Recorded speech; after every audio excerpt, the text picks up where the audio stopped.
La loi du 11 octobre 2010 interdit de dissimuler son visage dans l'espace et les services publics, sauf dans les lieux de culte ouverts au public.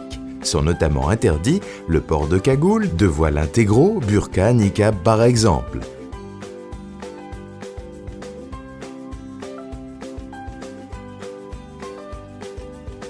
Pourquoi une telle interdiction?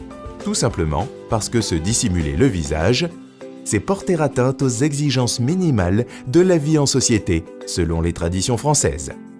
Cela place les personnes concernées placées dans une situation d'exclusion incompatible avec les principes de liberté, d'égalité entre l'homme et la femme et de dignité humaine tels qu'ils sont conçus dans la République française.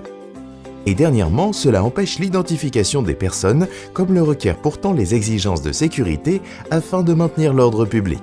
Le port de protection du visage est cependant autorisé lors de quelques exceptions, à savoir pour raisons de santé, à titre professionnel, dans le cadre de pratiques sportives, les tenues obligatoires comme les casques pour les utilisateurs de deux roues, à l'occasion des manifestations traditionnelles telles que les carnavals ou les processions. Par exemple, accepter les demandes de réservation de créneaux horaires non mixtes dans des équipements publics pendant les heures d'ouverture serait une discrimination envers les usagers exclus en raison de leur sexe, confession ou encore origine ethnique.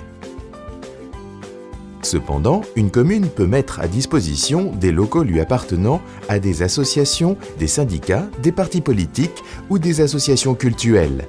Ces dernières peuvent dès lors y organiser des cérémonies religieuses à condition qu'elles s'acquittent d'un financement sans tarif préférentiel, car l'État n'a pas vocation à subventionner les activités religieuses.